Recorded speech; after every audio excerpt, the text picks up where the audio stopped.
I think we're still early to Bitcoin while houses are still used as a savings vehicle, right? As long as that's still happening, as long as there's people posting on Twitter, oh, you should buy 12 houses with the money that you have. As long Mm. as there's people saying, hey, Bitcoin is a Ponzi scheme, as long as people say, hey, Bitcoin has no intrinsic value, all that stuff, as long as people are saying that stuff, I think we're still early. At a point, we won't be early. And then I think that point will be when we can't exchange fiat currencies for it anymore, right? When we can't exchange fiat currencies for it anymore, it means that nobody's willing to take something that can be created at will in exchange for something that has a finite quantity, right? Something that takes a lot of work, a lot of time to accumulate. I think we're going to see a time where everybody's job is going to pay them in Bitcoin instead of paying them in fiat because workers will demand it, right? Overnight, let's say, for example, Venezuela, I think they have to change their prices every hour, right? Why would you go through that if you don't have to? Why wouldn't you just demand your employer to pay you in an asset if you plan to save that money for the long term, anyways? Why wouldn't you just get paid in an asset that can't be debased, right? I mean, right now, a lot of people, what they're doing is they're getting paid in dollars and they're getting rid of them as quickly as they can. They actually, so there's a lot of companies that allow direct deposits in dollars and you can automatically have it converted to Bitcoin. So essentially, they're getting paid in Bitcoin, right? They're not even using the dollars. So after they get their direct deposit, they get the Bitcoin, then they convert back to dollars if they need it, right? I think that's the world where we're going to. People will continue to use this as a store of value. I think until most people get it, I think right now, 99% of people don't, right? 99% of people have no clue what this is, right? And then out of the 1%, you can talk to a lot of people who own Bitcoin today.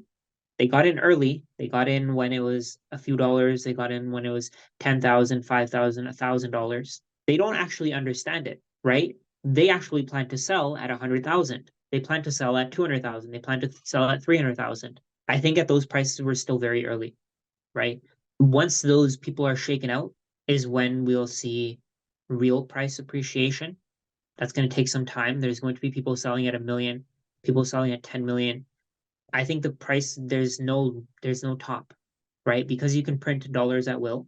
There's no top for Bitcoin, right? We're going to see $1 million Bitcoin. We're going to see a $10 million Bitcoin. I don't know if we'll see it in our lifetimes, but we'll probably see $100 million Bitcoin at some point, right? There's no way for that not to happen. Either Bitcoin goes to zero or it goes to infinity, right? So I mean, if you're able to exchange your dollars for Bitcoin, if you're able to exchange some kind of government issued currency for Bitcoin, you're still early, right? The price does not matter. Price is irrelevant. If you're buying at 70,000 versus 60,000, are you really going to care when Bitcoin's worth $10 million? Probably Totally. not. Just accumulate, right? The game is just to accumulate as much as you can. Totally. And when you're talking to folks about this, I'm obviously saying like I think Max Kaiser said it before. He goes, Bitcoin has no top because fiat has no bottom. There's just going to be a complete yeah. I mean, there's absolutely no limit to the amount of fiat currency that can be pumped into the system. Hello, everyone. Welcome to the Why Bitcoin Show. I'm very pleased to introduce my next guest, Mr. Rajat Soni. Welcome. Thank you so much for having me. Yeah, a real pleasure to chat to you. I've been looking forward to this for some time, Rajat. And specifically, I wanted to chat to someone who is also trained in the world of TradFi. You're a CFA, and I often find conversations with folks in the traditional world really stimulating. I know that you're spending a lot of time, at least online, actually, in the world of Bitcoin, but certainly keen to gain some insight in respect of, TradFi as well as Bitcoin. Perhaps just for Right. the sake of those who aren't familiar with your background, won't you give us a quick whistle-stop tour as to your professional background and how you found yourself in the world of Bitcoin So I used to work in finance for a few years. I worked in financial services. I worked at one of the big banks in Canada in the asset management side as a fixed income analyst, not a trader, but an analyst. And I feel like over time it becomes kind of obvious that the system is broken, right? When you maybe I got out right in the right time and I started focusing more on Bitcoin.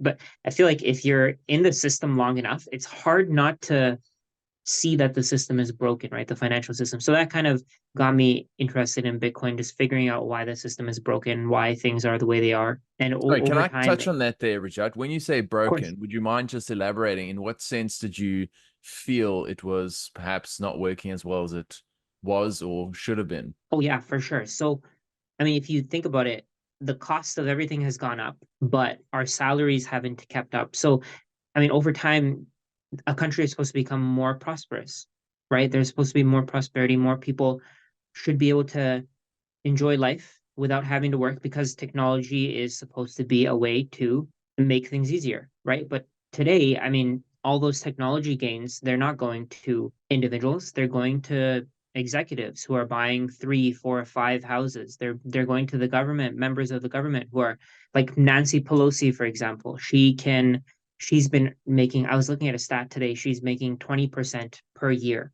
as compounded per year. And that's this. I think he's actually doing better than Warren Buffett, the best investor in the world, right? And apparently, insider trading is banned, but politicians can insider trade it. So the system is broken, as in it's designed to concentrate wealth with the people at the top, the people Mm, who actually understand how it works. If you don't understand how it works, the system is built to keep you behind, right? So by what I mean by it's broken is that there's no way for the average person to get out of the rat race unless they're spending 30, 40, 50 years working. Right after that, I mean, you've lost the best years of your life. You've put in all that time working for a company that might give you a watch when you retire, right? Your pension's barely going to cover your rent. You're going to probably have to work a part-time job, right? No matter how hard you've worked in the first few decades of your life, the last decade is probably going to be misery, right? The system is broken, as in it concentrates wealth with a certain group of people, makes them much, much, much wealthier than the 99% of other people that are around. yeah. Okay. Thanks for that. Yeah, that makes sense. And I mean, I think what you're referring to there is the Cantillon effect too. So you sort of to continue your story, you saw that the system perhaps was broken, and in some way you came across Bitcoin, it seems. I'd love to know that story, and then whether or not somehow you were attracted to the shiny lights of so-called crypto, or you managed to avoid that with a like the plague, as it were. Yeah, so Bitcoin was one I think it was one of my coworkers who told me about Bitcoin. I thought it was a joke. I didn't really study it. I didn't really put any time into it. I started listening to, this was before the pandemic, before the lockdowns. Mm. He told me about it. I thought it was a joke. I started listening to Peter Schiff podcasts. So during the lockdowns, I started going on just walks every single day, and I'd be listening to finance podcasts, right? So I started listening to a Peter Schiff podcast. In just about every podcast, at the end of it, he would talk about Bitcoin and how terrible it is and how it's going to zero, how it's worthless, right? So I think him talking about it so much made me curious, right? So the way that I think is that if I'm going to dismiss something, I'm going to make sure that I look into it, right? At least the theory behind it, right? So with Bitcoin, it really started, I don't know when it was with Michael Saylor putting out his interviews. I think it was 2021. Mm. I started listening to him. I listened to the Bitcoin Standard audiobook, which was great. It was I think it started in 2020. I think it was between 2020 and 2021. It's kind of blurry, but I mean I didn't start buying until 2022, right? I didn't start buying Bitcoin until 2022. I probably started later than most people, right? But I mean, it's just when you start studying this thing, you can't unsee it, right? So with the crypto stuff, I did I did go through my phase of crypto. Crypto, I mean, fortunately, I didn't lose too much money. I didn't really lose anything. I pretty much broke even. I had a portfolio of maybe 20 cryptocurrencies, thinking that, okay, I need to diversify. They were very tiny. It was probably 5, maybe 10% of everything that I had of my digital assets portfolios. And then Mm. I realized that everything else is pretty much a scam, right? Everything else can be created out of thin air. Everything else was pretty much created out of thin air, including Ethereum. Ethereum Mhm. was pre-mined. It wasn't like Vitalik put in the work before he started creating this project, right? I mean, maybe of course he did, but he got these. I think it was something like 250,000 coins for free, right? Why would I want to buy something that somebody else got for free, right? People may say, "Hey, It works the same way for stocks. It works the same way for other things. It worked the same way for Bitcoin. But see, with stocks, I don't like buying them anymore after I learned about Bitcoin, after I realized that everybody should be putting in work. Everybody should either be putting in work or putting in time to understand what it is. The earlier you are, the more you'll have, right? If you don't put in the time, you're gonna get late. Every 4 years, you're gonna have 90% less Bitcoin, right? So if somebody started 4 years ago, they'd have 10 times as much Bitcoin as they had today. So I realized that the Satoshi Nakamoto's invention, Bitcoin, his discovery, was the only thing that you are buying something that somebody else put in the energy to create, right? And they had to learn how the system works. Satoshi Nakamoto built the system. Of course, regardless of where he is right now, maybe he passed away. He deserves the million coins that he has, right? Because he put in the time to create the system to make it work the way it does. I feel like all these other cryptocurrencies, like Ethereum, for example, 70% of the coins were created before it even became public, right? There was a pre-mine for 70% of the coins. With Bitcoin, everything was available to anyone, right? In the time that Satoshi Nakamoto mined the first million coins, anybody else could be mining, right? So to me, it makes the fact that this is a fair system for everyone, no matter who they are, no matter how wealthy they are, they have to buy Bitcoin. They can't create more out of thin air. Mm. On the other hand, with other cryptocurrencies, you never know when more cryptocurrency will be created, right? There's no limit to how much Ethereum there will ever be. A lot of cryptocurrencies have no limits. A lot of cryptocurrencies are centrally held by a very small group of people. I think Bitcoin, the biggest holder, Satoshi, has like 5% of coins, right? So if you think about it, Bitcoin is the only one that has no central authority that can control it. There's everybody had to work or pay for the coins that they have. It's the only one that had that. So I mean, I sold all my coins, all my crypto in, I think it was 2020, late 2022. Mm-hmm. No, sorry. I think it was mid 2023. Before I started posting regularly about Bitcoin, I sold all my cryptocurrencies. I switched it all to Bitcoin. Feel like I sleep better now. Feel like Yeah, I'm much happier. So thankfully I absolutely. broke even. And I know a lot of people, they lose a ton of money. So Yeah. It's a really interesting journey because it's almost like you put in a lot of work before you ever pull the trigger. And in hindsight, initially some people might say, well, you should have pulled the trigger sooner, but ironically, 2022 seemed to be a good time to be buying. So it's almost as if your sort of gradual approach to learning ultimately will pay off in the long run because your cost base is probably a little bit better than folks who aped in, albeit a little bit earlier than you at 69K. So I think that's an interesting kind of point to make. And then, yeah, on the Ethereum side, just as an example, or any of the cryptocurrencies, I suppose one of the things that separates Bitcoin quite clearly is the fact that anyone could have mined it from day one. All you needed to do was point some GPU power towards the network and you'd be able to earn your 50 Bitcoins. That would have been quite nice back in the day. But yeah, it certainly wasn't the case with the likes of Ethereum and all those sort of things. If you allocate them yourself tokens, it's just more akin to a company, which is fine. But I'm not interested in investing in another company, and I don't even know what the use case is. So, yeah, no, that's a very interesting sort of initial starting point. One of the things that interested me about talking to you there, Rajat, was you've got some really interesting threads and points that you make on. I'm very reluctant to call it X, but it is what it is now. We're going to have to accept it. It's X.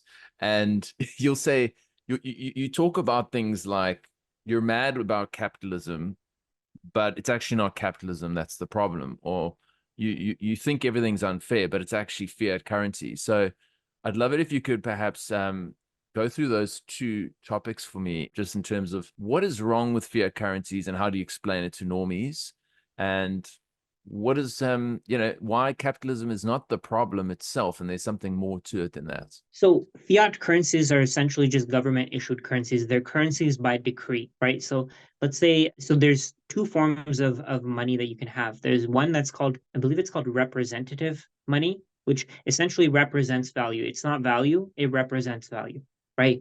The other one is commodity money. So commodity money actually represents value. It actually is value, right? So you could have gold, which is commodity money. You could have paper, which is representative money, right? So in the past, actually, I think it was only over the last few hundred years that we started using representative money, paper money, digital bytes. But those digital bytes had no real value, right? You could create them at will. you needed a central authority to make sure that all of the ones that are being created and are in circulation are real, right? So before we had fiat currencies, we were using commodities, like I said, we were using gold, for example. But in the in the modern era, in the modern economy, you can't really use a physical asset, right? You can't use a physical commodity as money. So we needed to move to something that was digital, right? The only way to really have a digital database, a digital commodity, is to have, like I said, a central authority that can confirm that all units are real. Before Bitcoin, the only digital commodity or digital money that we had was fiat currencies. Any other form of digital money, any other form of digital commodity could be created at will. You can easily copy and paste it, right? Bitcoin is the first form of digital scarcity that doesn't require a centralized third party, right? So, sorry, what was the I think I went on a complete tangent. What was the question? So to go back to the point of like saying, well, fiat currencies are a Yes. problem, and here's why. Basically, that's what I'd love to Right. hear. Yeah, what's the Okay, problem with yes, it? exactly. So fiat currencies are representative money. They represent value. The issue is that you can create these fiat currencies at will, right? So there's banks, there's central authorities that can just create more of it whenever they want to. They can pass a bill to issue more at any point, right? You don't know how many of those currencies will be available tomorrow Mm-hmm. versus nobody even knows how many are available today, right? Nobody, even based on the current supply, nobody has any clue how many dollars are in circulation, right? There's only estimates, right? You don't know how many have been destroyed. You don't know how many will be created. You don't know how many are being created in secret. Nobody knows, right? Fake currency, real currency, there's duplicates. It's all in circulation, right? We have no clue, right? So what you're doing is when you hold a fiat currency, let's say you hold 100 US dollars, and let's say the entire economy is built of let's say the entire economy is 10,000 US dollars. You own 100, you keep that 100 in your bank account, you keep it safe. Over the next few years, your government can create more and more of those dollars, right? It can increase the denominator, right? So you had 100 out of 10,000, so that's 1%. But let's say it goes to 20,000. Now you have half a percent. Let's say it goes to 50,000. Now you have 0.2%, right? So as your government prints more money, more of it enters the economy, more of it is put in circulation, and what you have is being devalued, right? The what you're saving is constantly losing value, right?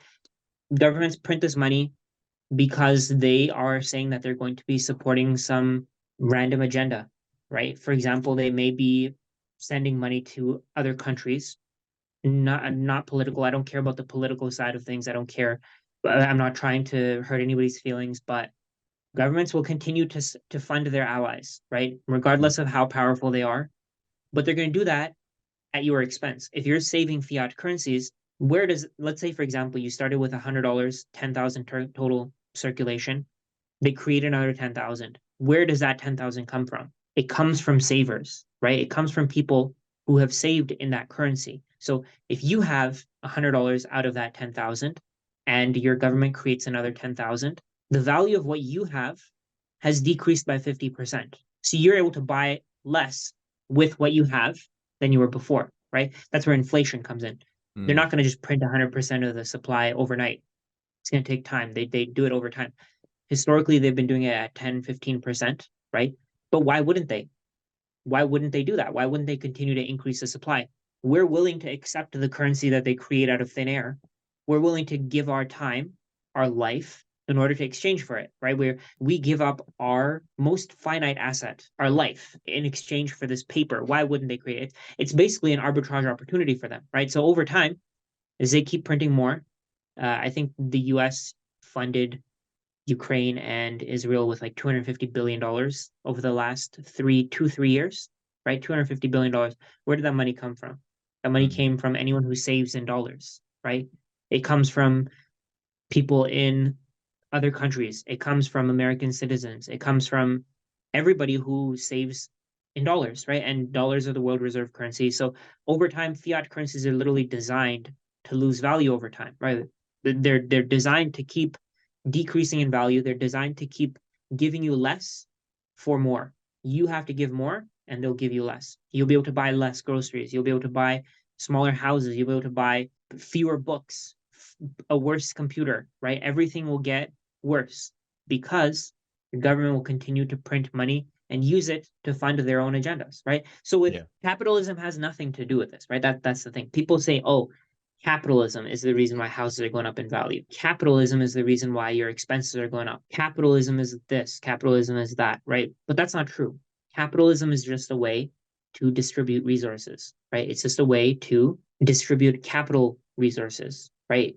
Whoever owns, anybody can be a capitalist. If you own stocks, you're a capitalist. If you own dollars, you're a capitalist because we use dollars as money, right? You own capital, you control capital, right? Mhm. Capitalism has nothing to do with prices of houses going up, right?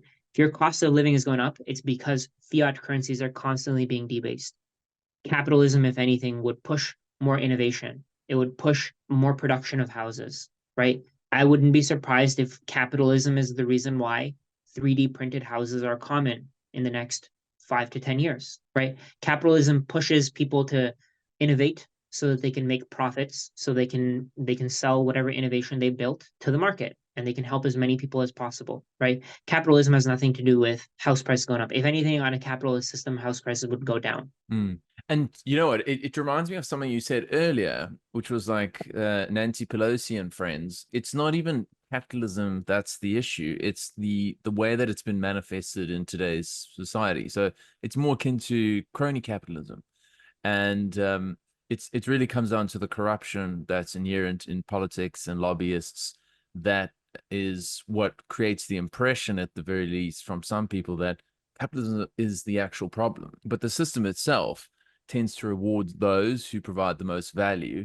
And there probably isn't a better way for us not only to like distribute resources, but it's also something that allows for, I guess, human flourishing and freedom. And there really isn't like a better alternative. It's sort of like there's no system that's been created that we can organize ourselves around that enables freedom and flourishing to the extent that capitalism does. But I totally sympathize with the people who do feel like the system is kind of unfair, because they do look at the likes of Nancy Pelosi outperforming Warren Buffett, with their 5 homes and all that kind of thing, and thinking like, how does somebody who's earning, I think she earned something in the vicinity of 150 to 200,000. How can she be worth 20 million or 30 million or whatever the case may be? So yeah, it is interesting, and it all comes down to ultimately the money. I think very few people think about fiat currencies. I don't even think if you spoke to just walk up to a random person in the street and you said, "What's a fiat currency?" Like they would have no clue. And I think it starts with that sort of base knowledge. Um, just shifting gears a little bit there, Rajat. So let's sort of talk now a little bit about, given the fact that you're a CFA, you obviously are connected with like-minded folks in the world. I assume you don't operate in isolation in your own little Bitcoin island. And I'd love to know kind of, well, tell us first maybe what a CFA actually does on a day-to-day level, and then what the industry in general thinks about Bitcoin. So a CFA is a chartered financial analyst. It's just a designation. It's essentially it. Well, to me, it was more about under. So the CFA to me taught me the basics, taught me the fundamentals of how the market works. Like for example, if I hadn't done the CFA, I may not have understood the bond market, right? If I didn't understand the bond market, I wouldn't have been able to do the job that I was doing, right? So the CFA basically it's almost like a just a fundamentals course. To me, it was at least. I know a lot of people see it as a lot more than that, but to me, it's more of a fundamentals course. The CFA, to me, for me, it helped with really opening my eyes to a different way of thinking, right? I think that was the main takeaway for me. Before the CFA, I didn't really. I think the CFA it changed my mindset. As in, before doing the CFA, I really thought that I thought that a lot of things are very difficult and you can only do them. Only certain people can do them. I basically had a fixed mindset, right?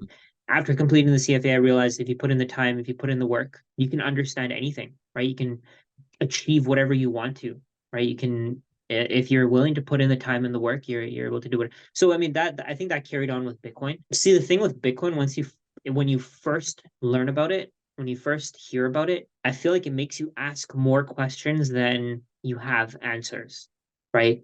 So the first time you hear about it, oh, it's 21 million. How does the 21 million supply stay at 21 million? How do you know it'll stay at 21 million? who maintains this 21 million? What is this thing backed by? I mean, it's going to give you, every sentence will probably give you 10, 20, 30 questions, right? Over time, if you put in the time, if you put in the work to understand what this thing is, see, this is something that I, of course, picked up on this from the CFA.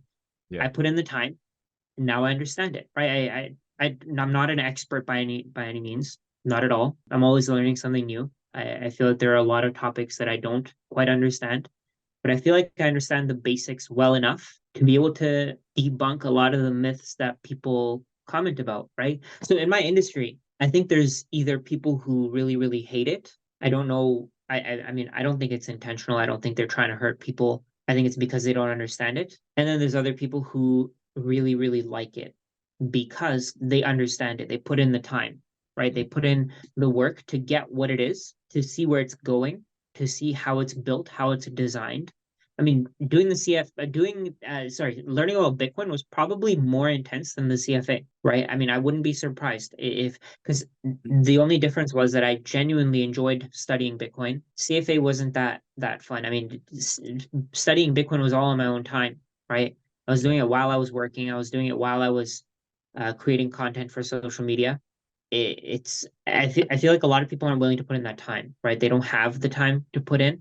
A lot of the CFAs that I know personally, they haven't put in the time. They don't understand it. They understand the legacy system, so they stick to it, right? So to me, I mean, the CFA, the industry is not catching up yet, and soon it will. Interesting. And I suppose what you said there about how, doing a CFA actually helped form the way you think, and it challenged the way, yeah, it sort of pushed your boundaries a bit. And I often say the same, like, I spent a lot of time studying law, and then I did my articles, and then I didn't practice. And in some ways, I felt at the time maybe this was a waste of time. Why did I bother going down this route? But I love the way it taught me to think, and it really, I think it actually primed me to look at Bitcoin and analyze it very systematically, and to be able to create logical arguments. And to your point, exactly, for every single claim I encountered, I had to find, okay, well, what do I need to do to figure out if this is true or not? It's the 21 million. How do I know that this is the supply issuance, etc.? And I think what you said about the fact that the CFAs are, I guess, behind the curve, is that's not surprising in itself. I suppose I would have imagined, at least in Canada, given the fact that you guys had an ETF approved a lot earlier than in the States, that perhaps you'd be a little bit further along. I know KPMG, for example, are probably one of the more so-called progressive in terms of its Bitcoin view. At least it was one office out of Canada, I believe, that had some favorable comments around Bitcoin. But yeah, I suppose that's just the way the industry works, and it takes a lot of time. And a lot of people, frankly, don't have the time or the inclination, and maybe the humility to even go, oh, maybe my worldview is shattered. The last thing I'll say is, I saw an article last night that 75% of fund managers in Australia are underperforming their benchmarks. And so you're like, wow, okay, what's your benchmark? It's like 7 or 8%. And that's 75% of active managers. And that's just before fees. And then you think to yourself, if they just took the time to figure out Bitcoin, you know, and hey, look, you don't have to go all in. They could just put a little slice in whatever their allocations are, like at 2, 3, 4%, could dramatically change your fortunes. But I can't see them doing that anytime soon. So, Rajat, just shifting to, I guess, big picture stuff now. When you talk to, I suppose, I don't want to say just high net worth individuals, but I guess folks who are financially literate, who understand the legacy system, what is, in your mind, Bitcoin's core value proposition if you were to pitch it to them? Not as if you're selling it or anything, but someone says, hey, man, tell me about this Bitcoin thing, and you've got very limited time. Where do you start? I think the thing that really catches people's attention is that it has a limited quantity, right? There's a limited supply. There was never going to be more than 21 million. I think when a lot of people hear that, like I said, it brings up a lot of questions, and I feel like that starts the rabbit hole, right? The 21 million is so important because it means that nobody can take your wealth, right? Nobody can steal it from you. I think a lot of people realize that there's something going on with our current system. I feel like they're catching on that part of the reason why cost is going up for everything is that governments are spending recklessly, Mm. right? They're figuring it out. And I feel like they're just on the verge of asking, where is this money coming from, right?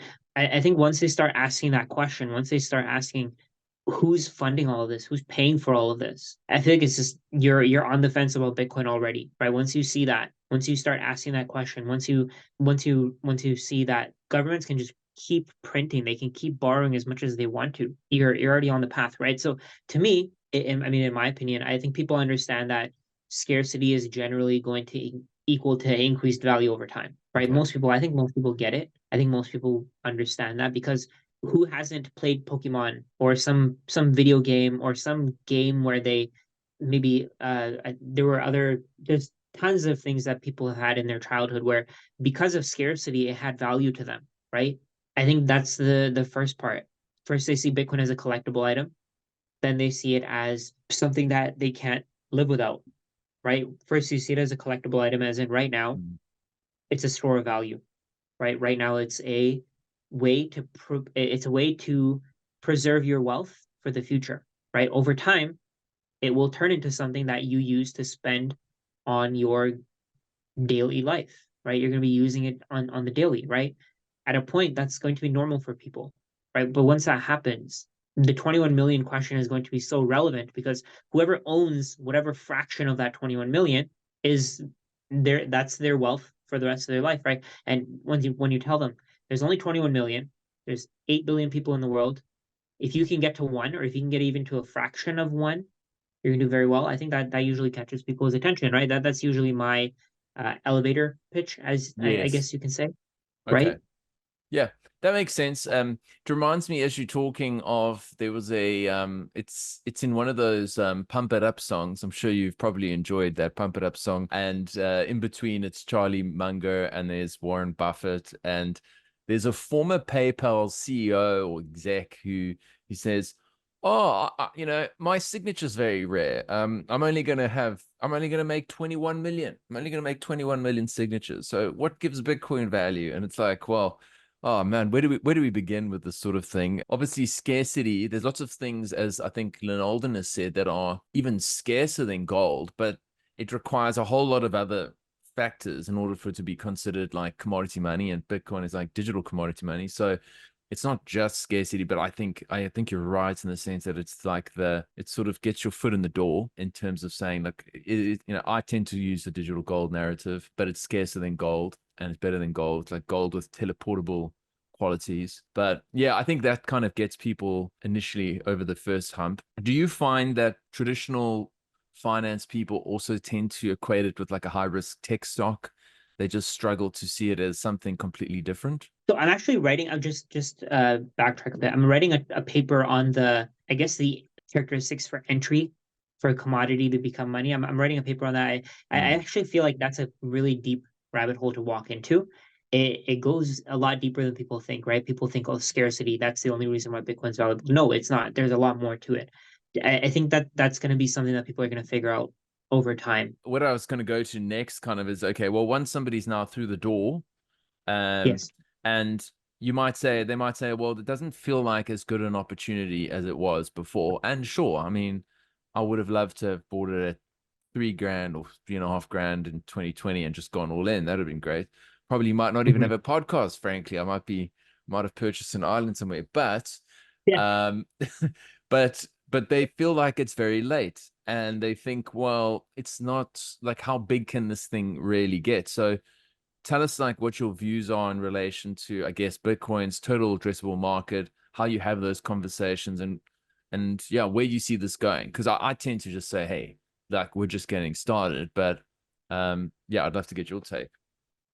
Yeah, absolutely. I think people need, I think it's important to look at it from a different perspective, right? I feel like it's important to look at it from the perspective of what do we use as money today, right? And why are those things hurting us, right? Why is the way that our current financial system is designed, why is it hurting us? So a lot of people use houses as a store of value today, right? We need houses to live, right? And they've become financialized. They are now goods that you can generate cash flow from, right? So, in my opinion, I think we're still early to Bitcoin while houses are still used as a savings vehicle, right? As long as that's still happening. As long as there's people posting on Twitter, oh, you should buy 12 houses with the money that you have. As long as Mm. there's people saying, hey, Bitcoin is a Ponzi scheme. As long as people say, hey, Bitcoin has no intrinsic value, all that stuff. As long as people are saying that stuff, I think we're still early. At a point, we won't be early. And then I think that point will be when we can't exchange fiat currencies for it anymore, right? When we can't exchange fiat currencies for it anymore, it means that nobody's willing to take something that can be created at will in exchange for something that has a finite quantity, right? Something that takes a lot of work, a lot of time to accumulate. I think we're going to see a time where everybody's job is going to pay them in Bitcoin instead of paying them in fiat because workers will demand it, right? Overnight, let's say, for example, Venezuela, I think they have to change their prices every hour, right? Why would you go through that if you don't have to? Why wouldn't you just demand your employer to pay you in an asset if you plan to save that money for the long term, anyways? Why wouldn't you just get paid in an asset that can't be debased, right? I mean, right now, a lot of people, what they're doing is they're getting paid in dollars and they're getting rid of them as quickly as they can. They actually, so there's a lot of companies that allow direct deposits in dollars and you can automatically have it converted to Bitcoin. So essentially, they're getting paid in Bitcoin, right? They're not even using the dollars. So after they get their direct deposit, they get the Bitcoin, then they convert back to dollars if they need it, right? I think that's the world where we're going to. People will continue to use this as a store of value. I think until most people get it, I think right now, 99% of people don't, right? 99% of people have no clue what this is, right? And then out of the 1%, you can talk to a lot of people who own Bitcoin today. They got in early. They got in when it was a few dollars. They got in when it was 10,000, 5,000, $1,000. They don't actually understand it, right? They actually plan to sell at 100,000. They plan to sell at 200,000. They plan to sell at 300,000. I think at those prices we're still very early, right? Once those people are shaken out is when we'll see real price appreciation. That's going to take some time. There's going to be people selling at 1 million, people selling at 10 million. I think the price there's no top, right? Because you can print dollars at will. There's no top for Bitcoin, right? We're gonna see $1 million Bitcoin. We're gonna see a $10 million Bitcoin. I don't know if we'll see it in our lifetimes, but we'll probably see $100 million Bitcoin at some point, right? There's no way for that not to happen. Either Bitcoin goes to zero or it goes to infinity, right? So I mean, if you're able to exchange your dollars for Bitcoin, if you're able to exchange some kind of government issued currency for Bitcoin, you're still early, right? The price does not matter. Price is irrelevant. If you're buying at 70,000 versus 60,000, are you really going to care when Bitcoin's worth $10 million? Probably Totally. not. Just accumulate, right? The game is just to accumulate as much as you can. Totally. And when you're talking to folks about this, I'm obviously saying like I think Max Kaiser said it before. He goes, Bitcoin has no top because fiat has no bottom. There's just going to be a complete yeah. I mean, there's absolutely no limit to the amount of fiat currency that can be pumped into the system. But people still want some sort of roadmap. Is there like a Bitcoin model or models that you've looked at that you like or that you steer people towards, just as a framework from an evaluation perspective? Because I guess when you describe what you're saying, you're talking about hyper-Bitcoinization. That could take 10, 20, 30, 50 years. We don't know. And it doesn't feel very concrete to the average person. It sounds like, I don't want to say a fairy tale, but it's like you can paint a picture of like, this is where we're going, but it would be good if you had some sort of roadmap. Is there anything that you've looked at that gives you like is kind of your North Star that you kind of point people to? See, I feel like with a lot of models, the problem is that we're not dealing with something that is we've never dealt with something that is finite in supply, right? We've never had something that you can't create more of, no matter how much money you put in, no matter how much you try, no matter how much effort you put in, you can't create more of this thing, right? That's the difference here. I feel like every model will eventually be wrong. We're gonna see. Okay, so let's say, for example, we have what's the model called? What are the There's one models called called? the There's power law Fundies, now. Power Law. Yes. Okay. So Power Law, I think he's predicting something like 200,000, $300,000 Bitcoin or something by the end of 2025. To be honest, I haven't even paid attention. There was just a No, okay. clickbaity video that said it will be $1 million at this date, and I was like, yeah, I don't even want to Yes. go down that road. You see, that's the thing, right? You can keep guessing certain things. You can keep trying to estimate where the price is going. The issue is that you don't know how crazy some people will get, right? There might be, so there was somebody a few days ago, they sold 400 Bitcoin and they took as little as $10,000 per coin, right? The price went down that low. If they had waited, they could have sold at $60,000, $70,000 each, right? So you don't know what people are going to do. There's people who have thousands of Bitcoin, right? There's people who have tons of Bitcoin, right? They can easily dump those on the market. They can easily make the price crash. You have no clue. That's the thing, right? And there's also the other side of the equation, right? There's also the fact that there could be a random sovereign nation that drops a $500 billion market order to buy everything that's in every single exchange that they can get their hands on, right? They don't care what the price is because they have so much money. They know that this money is going to go to zero anyways, so they don't care, right? The price could go to $1 million overnight. We could easily wake up tomorrow with $100,000 US Bitcoin, right? We could easily wake up tomorrow with a $200,000 US Bitcoin. So, I mean, I feel like when people understand that, when people realize that there's no way to account for human emotions, when people understand that there's no there's no real way to quantify human behavior, right? You don't know what somebody's going to do. You have no clue. You have somebody could, like I said, somebody could go and sell 500,000 coins. Maybe they have a bunch of wallets that they've accumulated. They could just dump 500,000 coins on the market.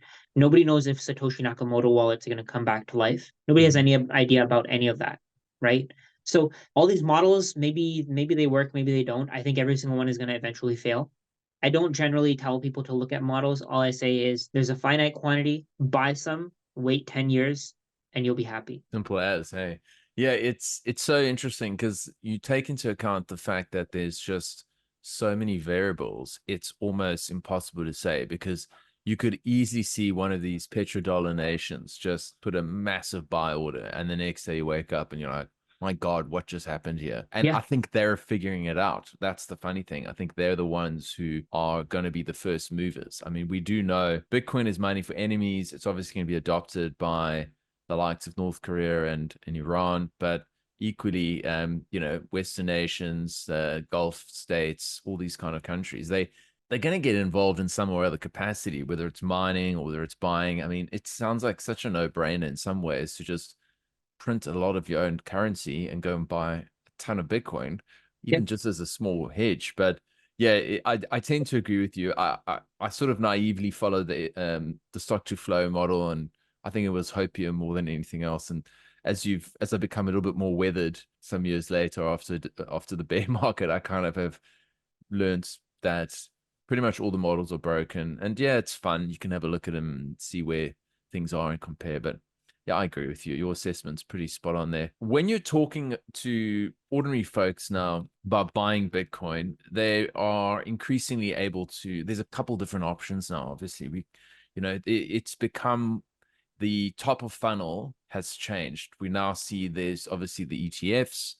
And if you're somebody who has no interest in self sovereignty whatsoever, and you don't care about freedom and you don't care about CBDCs that could be coming or anything like that, maybe that works for you. But then there's a whole host of other self sovereign options that kind of vary in terms of the level of trust you would, afford third parties. So, how do you generally approach that problem if somebody comes to you and is interested in gaining some exposure? What's the right approach that you say generally? How do you go and approach that problem? So I think in general, buying Bitcoin and putting it in your own custody is the best option. The only issue is that there are some trade-offs there, right? So let's say somebody walks into your house and they find your wallet, you could have a problem, right? There's ways to solve for that. You can get multi-sig wallets set up. You can have them set up like you can have a two of three wallet where if you don't have two keys, you can't access the Bitcoin, right? You can set that up. There's ways like collaborative custody. So somebody like the Bitcoin advisor they have their service. There's other ones as well. I think in general, the ETFs are not the right way to hold Bitcoin unless it's an account that you're forced to buy and keep it in there. Like let's say, for example, you have a locked-in retirement account or 401k. You can't take the money out. Like with a locked-in retirement account, for example, I have an account where I can't take the money out no matter what I do, right? So instead of buying some random S&P 500 fund, I bought MicroStrategy, right? I bought a little bit of MicroStrategy, I bought a little bit of the ETFs, and they're just sitting there because I know that that's probably going to outperform everything else, right? I have no choice. If the government wants to confiscate that, what can I do? There's nothing I can do, right? My goal is to increase the value of my portfolio, right? If my portfolio is sitting there, if the money is there, and I have nothing else to invest in, I'm going to buy Bitcoin, right? I generally recommend, hey, you should have Bitcoin in your own custody. You shouldn't rely on a third party. If you're trusting a bank, if you're trusting a government, if you're trusting BlackRock, you can easily have your Bitcoin stolen, right? So the way that I think of it is, if so, all these ETFs are custodying their Bitcoin with Coinbase. If the U.S. government says to Coinbase, "Hey, we need all the Bitcoin that you have. Mm. We need to put in our possession. We don't want anybody else to have access to self custody Bitcoin." Do you think Coinbase is going to reach out to all their clients and tell them, "Hey, take your Bitcoin out ASAP," or are they going to freeze your account and you're never going to have access to it again? I would say that they're going to do the Yeah. second one, right? Because it's Yeah. much easier for them.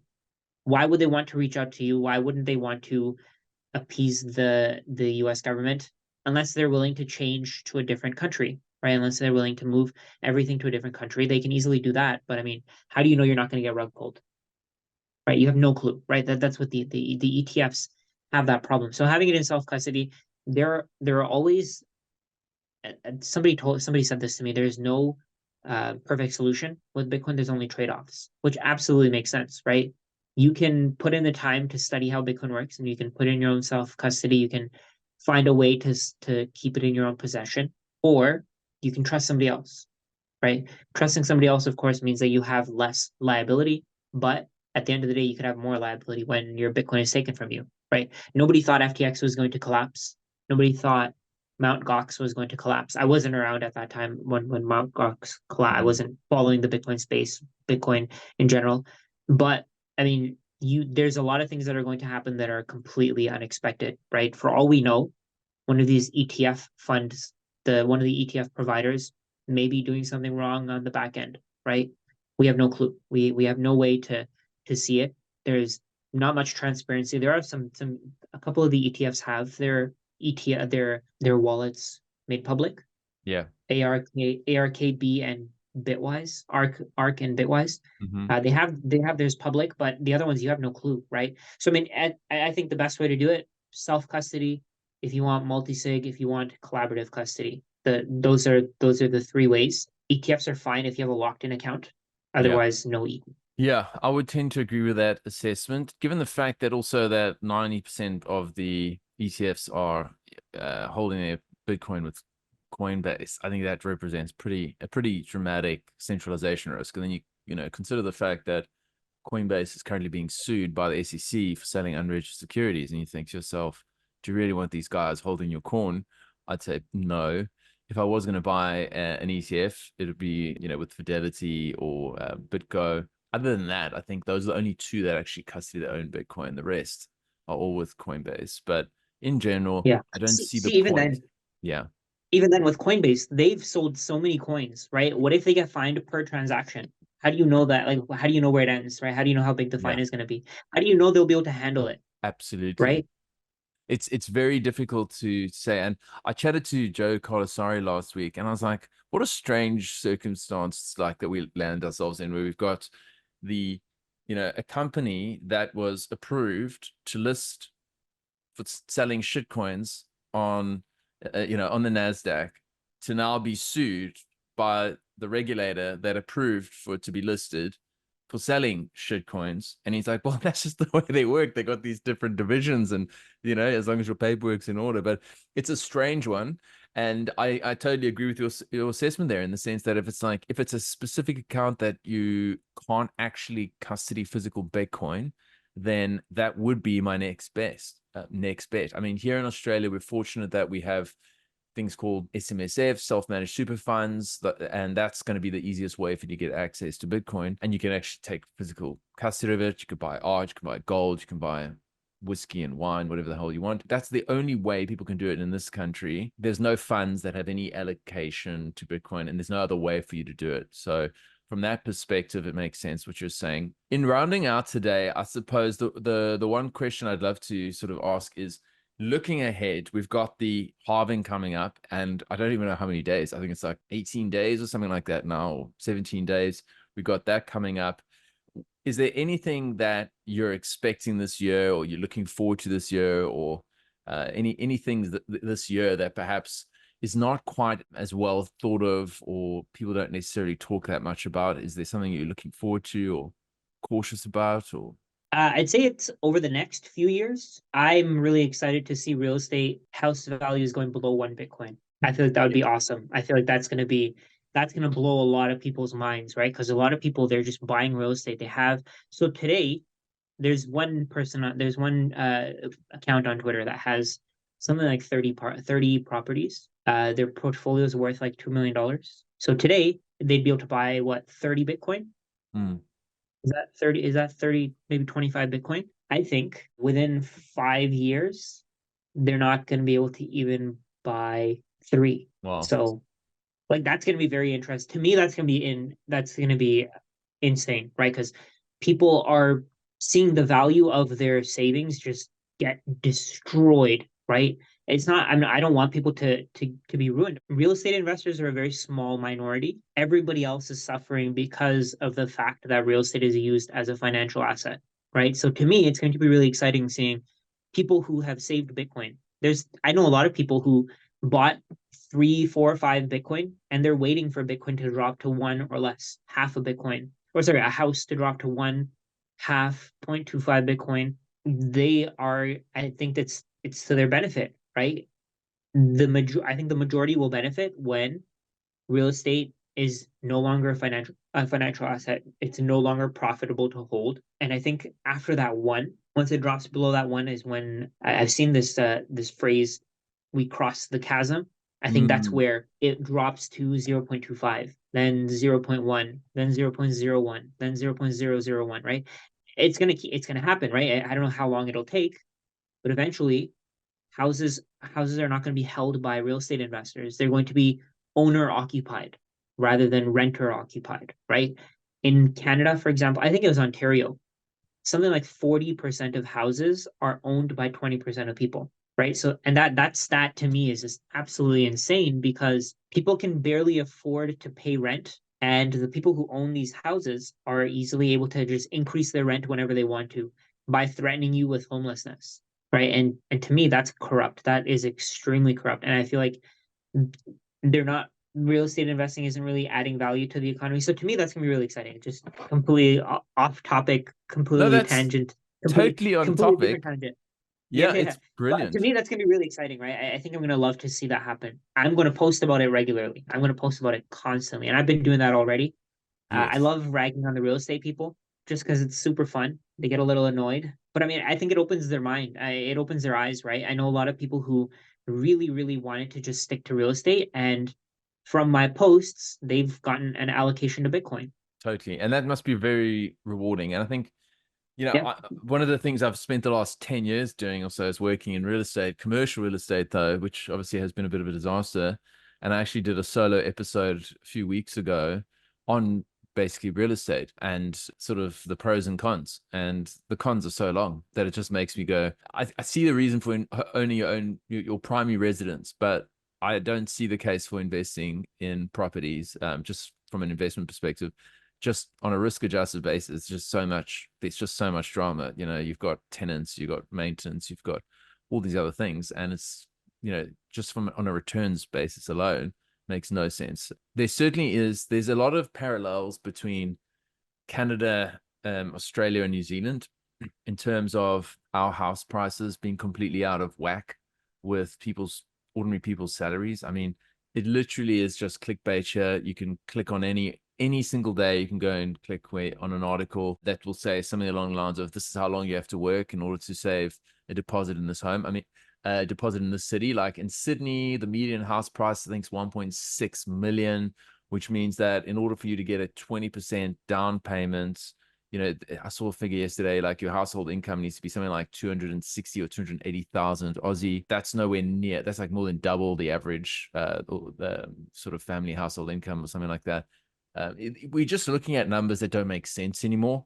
And we know that it's only going to get worse. And then, I think about that. And then to your point of real estate trending downward relative to Bitcoin, we've got a sort of triennial conference that we host here in Australia called the Bush Bash. One of the things on the Bush Bash's website that I encourage people to visit is just having a look at Australia's median house prices in Bitcoin since 2016 to 2024. Like if you're feeling disheartened and you're not on the property ladder, just hang on, get your Bitcoin and just stick around for a while, because there will be a time when the median house price will be less than one Bitcoin. And even at that point, there might even be various services available where you don't even have to part with your Bitcoin. You might be able to leverage up against it, which for me is the ultimate game changer. I don't know where you sit with that, but that to me is ultimately what I'm going to be doing. I'm not planning to part ways with my Bitcoin. I want to be able to leverage it like Manhattan skyscrapers and that sort of thing. Oh yeah,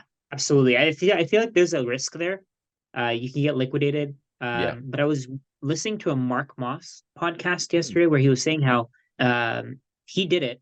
He actually got liquidated, and he was happy, right? Because he would have sold the Bitcoin anyways, right? He got liquidated on a certain amount of Bitcoin, and if he used it to buy a house, he basically leveraged his Bitcoin to buy a house, and he would have sold the Bitcoin anyways to buy the house, right? So to him, it actually worked out, right? Because he ended up with a house. He would have sold the Bitcoin anyways. He built his memories in that house, and he has nothing. He has no regrets. He still has Bitcoin, right? You don't want to borrow against all of your Bitcoin. I think that's the key. I think a lot of people, they're gonna have trouble with borrowing too much, right? Like let's say you borrow 50% of your portfolio, you borrow 50% of it in dollar value, and Bitcoin's price drops 50% in dollar value. You're gonna have a margin call, right? You're probably gonna have a margin call somewhere around 45%, right? And you're gonna have to either fund it or you have your Bitcoin sold out, right? So that could be a problem.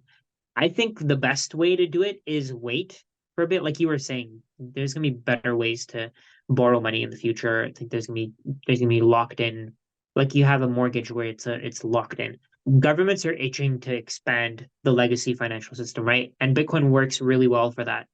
Bitcoin is going to be, you can block in your Bitcoin, you can have some kind of time lock on it where you can't move it for that long.